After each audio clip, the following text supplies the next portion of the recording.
मराठी युवक भारती इयत्ता 12वी HSC बोर्ड महाराष्ट्र राज्य भाग पहिला कविता रे थांब जरा आषाढ घना. रे थांब जरा आषाढ घना ही कविवर्य बाभ बोरकर यांची एक अप्रतिम कविता आहे. त्यांच्या चैत्र पुनव या कविता संग्रहातून ही कविता घेतलेली आहे. आषाढ मासातील पावसाने निसर्गाला चहूबाजूने हिरवाईच्या नाना छटांनी नटवलेलं आहे. हे निसर्ग सौंदर्य अनुभवायसाठी कवी आषाढ मेघालाच सांगतोय की तू जरा क्षणभर थांब आणि आपण हे निसर्ग सौंदर्य एकत्रितपणे बघू. या कवितेत सुगंधित केतकी रोमांचित होते. जाईच्या कळ्या लाजून चोरून बघतात आषाढ मेघाकडे. तृणपर्णांना शहारा येतो. म्हणजे एकूणच काय तर कवीच्या प्रतिभेमुळे निसर्गाच्या विविध घटकांमधून डोकावणाऱ्या मानवी भावभावनांमुळे कवितेतील वातावरण अधिक सजीव आणि चैतन्यमय होतं. कवीने या कवितेत वापरलेली भाषा ही अत्यंत आगळीवेगळी. अभिव्यक्तीच्या आवश्यकतेनुसार कवी कधी संस्कृत शब्द वापरतोय तर कधी ग्रामीण बोलीतील शब्दांची गोड रूपं वापरून कवितेला माधुर्य देतोय. म्हणजे आजच्या भाषेत बोलायचं झालं दोस्तानो तर ही कविता येते फ्युजन या प्रकाराखाली. म्हणजे नव्या आणि जुन्यांचं अतिसुंदर मिश्रण करणारी. मग चला तर दोस्तानो एन्जॉय करूया आपण ही आगळी वेगळी कविता रे थांब जरा आषाढ घना. रे थांब जरा आषाढ घना बघू दे दिठी भरुनी तुझी करुणा. दोस्तांनो आता बघूया ह्या ध्रुवपदातील कठीण शब्दांचे अर्थ. आषाढ म्हणजे मराठी चौथा महिना. घन म्हणजे ढग किंवा बादल. अर्थात आषाढ घनाचा अर्थ असा होतो की आषाढ महिन्यात आकाशात दिसणारे व पाण्याने तुडुंब भरलेले असे ढग. दिठी भरून म्हणजे डोळे भरून, म्हणजेच मन तृप्त होईपर्यंत पाहणे. करुणा म्हणजे दया. आषाढ मेघाला तप्त झालेल्या सृष्टीविषयी करुणा किंवा दया वाटते आणि म्हणूनच तो पावसाच्या रूपाने पृथ्वीवर कृपेचा वर्षाव करतो. ध्रुवपदातील कठीण शब्दांचे अर्थ बघितल्यावर आता आपण बघूया ध्रुवपदाचा आशय काय आहे, म्हणजे अर्थ काय आहे. आषाढ महिन्यात बरसणाऱ्या पावसामुळे सृष्टी हिरवीगार झाली आहे. रंगाच्या नाना छटांनी निसर्ग बहरून आलाय. या बहरलेल्या निसर्गाचा आस्वाद खुद्द आषाढ मेघाने आपल्याबरोबर घ्यावा अशी विनवणी कवी करत आहे. कोमल पाचूंची शेते प्रवाळ माती मधली औते इंद्रनीळ वेळूंची बेटे या तुझ्याच पदविन्यास खुणा. रे थांब जरा आषाढ घना बघू दे दिठी भरुनी तुझी करुणा. आता मित्रांनो, बघायचे आहेत आपल्याला ह्या कडव्यातील कठीण शब्दांचे अर्थ. पाचू म्हणजे हिरवे रत्न, प्रवाळ किंवा पोवळे म्हणजे लाल रंगाचे रत्न, औते म्हणजे औत किंवा नांगर, इंद्रनीळ म्हणजे निळ्या रंगाचे रत्न, वेळूंची बेटे म्हणजे बांबूची बने, पदविन्यास खुणा म्हणजेच पाऊल खुणा. आषाढातील पावसामुळे नुसता निसर्गच भरून आला नाही आहे, तर कविवर्य बा भ बोरकर यांची कल्पनाशक्तीही भरून आली आहे. हिरवीगार शेते ही पाचूंची आहेत. शेतकरी जे लाल मातीत औत म्हणजे नांगर फिरवतायत, ती प्रवाळ मातीत म्हटली जाते. बांबूंच्या बेटांना कविवर्य निळ्या रत्नासमान समजतायत. आणि एवढंच नव्हे, तर निसर्गातील या सुंदर बदलाचं सार श्रेय आपले कविवर्य देत आहेत आषाढ घनाला. कविवर्य आषाढ घनाला म्हणतायत, हे आषाढ घना, निसर्गातील हे सारे सुंदर बदल तुझ्याचमुळे तर घडून आलेत. निसर्गातील ही सर्व सौंदर्य स्थळे तुझ्याच पाऊलखुणा आहेत. रोमांचित ही गंध केतकी, फुटे फुली ही सोन चंपकी, लाजुनिया जाईच्या लेकी, तुझ चोरून बघती पुन्हा पुन्हा. रे थांब जरा आषाढ घना, बघू दे दिठी भरुनी तुझी करुणा. दोस्तांनो, आता बघणार आहोत आपण कठीण शब्दांचे अर्थ या कडव्यातले. गंध केतकी म्हणजे सुवासिक केतकी नावाचे फूल. सोन चंपकी म्हणजे सोनचाफा नावाचं फूल. जाईच्या लेकी म्हणजे जाईच्या कळ्या.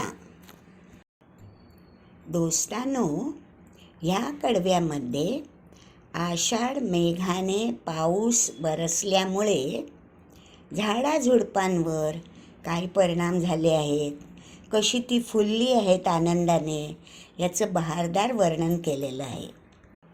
आषाढ मेघाच्या नुसत्या आगमनाने केतकी, सुवासिक केतकी रोमांचित झाली आहे. सोनचाफ्यावर फुलंच फुलं उमलली आहेत. आषाढ मेघाच्या आगमनाने जाईच्या कळ्या लाजून चूर चूर झालेत आणि आषाढ मेघाकडे चोरून पुन्हा पुन्हा बघतायत.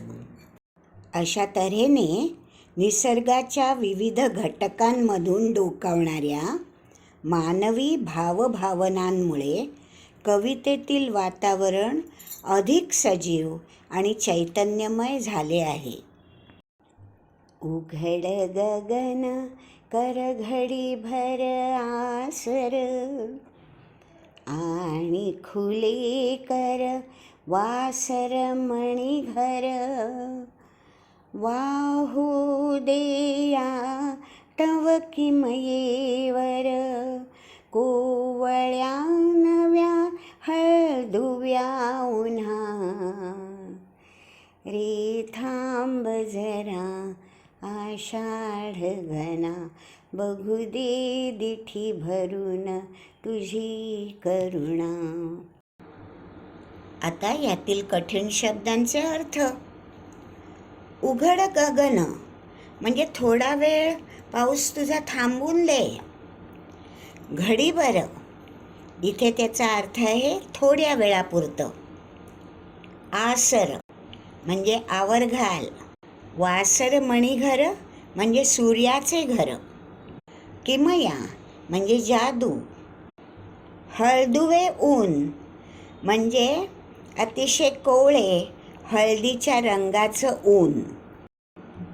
या कडव्यात कवी आषाढ मेघाची विनवणी करत म्हणतोय, हे आषाढ मेघा, थोडीशी उघडीप करून दे ना थोडा वेळ. हे सूर्याचं घर उघडून खुले कर हे आकाश, स्वच्छ दिसून दे. तुझ्या जादूने नवीन कोवळे हळदीच्या रंगाचे ऊन धरतीवर येऊन दे. कणस भरू दे जीवस दुधाने, दीठ फुलांचा अरळ मधाने, कंठ खगांचा मधुगानाने, आणि शहारा तृणपर्णा.